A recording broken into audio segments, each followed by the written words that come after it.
Hey guys, how are we? Today I'm going to be reviewing 7th Sector for the Nintendo Switch. Really quickly, I just want to say thank you so much to Sometimes You for sending myself a key. I really appreciate that. Anyways, let's jump into the review for today's video. 7th Sector is a puzzle game set in a mysterious cyberpunk world, which was brought to the Nintendo Switch by Sometimes You. With its hits of thriller action, I found myself on the edge of my seat, really finding myself quite creeped out and actually quite nervous at points of the game.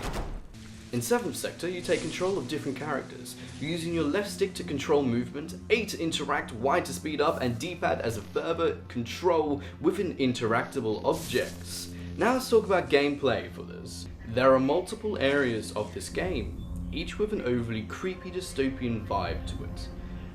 I felt like Big Brother was watching me, and I felt very creeped out by this, and that was perfect.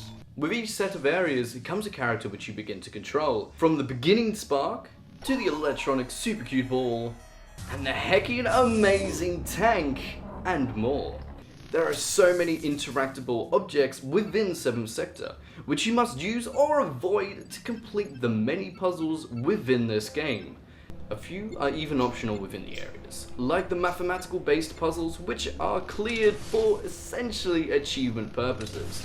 Another set of objects you'll find as well help unlock the story for the game, which ends up in 4 different ways. And personally, I love when there's an alternate ending for a game because it makes me want to do all the different playthroughs of it to achieve all the different endings. It sounds fantastic. However, in 7th Sector, some of the puzzles were either normal difficulty or way too hard to figure out. So if you're a hardcore puzzler, well, I'm sure you'd enjoy this.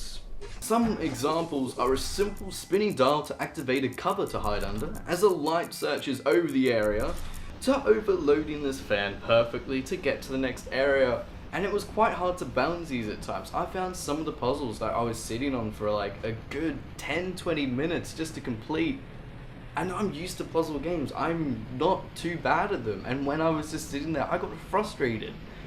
But the gameplay and visuals and sound of it make up for it in the game. On a positive note, I rather enjoyed how diverse most of the puzzles were, which really kept me on my toes and at some points racking my brains for solutions. I really enjoy when a game has a set of different puzzles for you to get through, so the gameplay is quite diverse and keeps you thinking. It just gives you that fact of it not being so repetitive, and I enjoyed it for that. Now, we briefly mentioned story earlier, so let's talk more about that.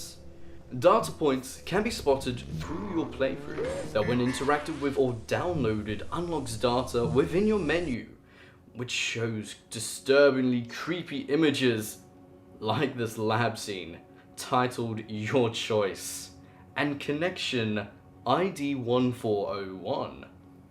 No words are required to piece together these images, which shows how horrible this world is.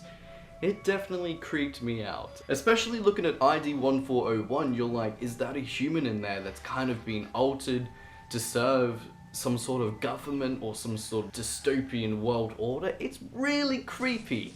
And it just adds to the general creepiness and dystopian world that this game is. You will also come across messages. For example, they are coming after you, which makes me ponder whether you're an agent on a mission of sorts.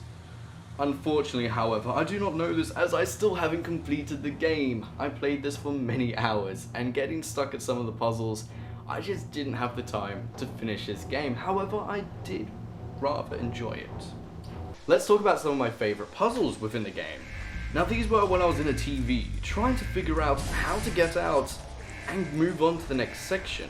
And once I was there, I felt a huge amount of triumph. I was like, heck yeah, I've done it. I really feel good about this. And then you get onto another difficult puzzle and you're like, oh heck. The single best part of this game, however, is when you finally set foot into a dystopian gunner tank. Throughout the game, several tried to hunt you down, and finally I got my chance for revenge by destroying quite a few of them, which was actually quite hard, but eventually I got the hang of it once I figured out the perfect controls. Now let's talk visuals. I've got to say, of all the indie titles that I've played on the Nintendo Switch, 7th Sector has the best realistic graphics It's honestly stunning. Also, the lighting is beautiful and brings together the dystopian world a lot more. Scenes like the "I am sorry" really spooked me out. I'm sitting there playing through and I see this person in a bathtub and I'm like, what's going on here?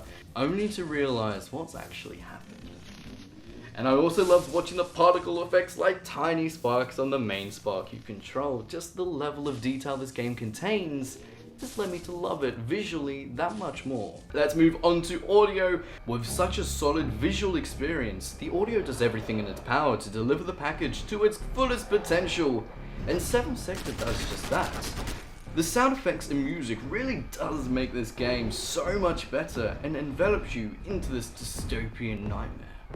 Today I'm rating 7th Sector 4 out of 5 spoopies. 7th Sector has very impressive visuals, fantastic audio, the gameplay is amazing, puzzles are a little hard so be prepared to spend time on it. The only reason I've done 4 out of 5 is because I do feel like the puzzles are slightly too hard and I was actually just spending such a long time on trying to figure them out. But other than that, this game is wonderful and I do think it is worth the price. Now the price being slightly more than the average game that I review, but still, if you're into puzzle games, I really think you'll get your money's worth. Anyways guys, thank you so much for watching my video today. I hope it's really helped you out on whether or not you're going to buy 7th Sector or not, and keep an eye out for any future videos that I do, which will be on Thursday. I've got another video that I'm planning right now. And also I stream Monday, Wednesdays, Fridays and Sundays from 7 PM Australian Eastern Standard Time over on Twitch. My links are in the description. Also, really quickly before we go, actually about 73% of people that watch my videos aren't subscribed. So if you want to keep up with the content, please feel free to like and subscribe so I know whether or not my content is working for you guys. Anyways, I'll catch you later and thank you so much for watching. I'll catch you in a future episode.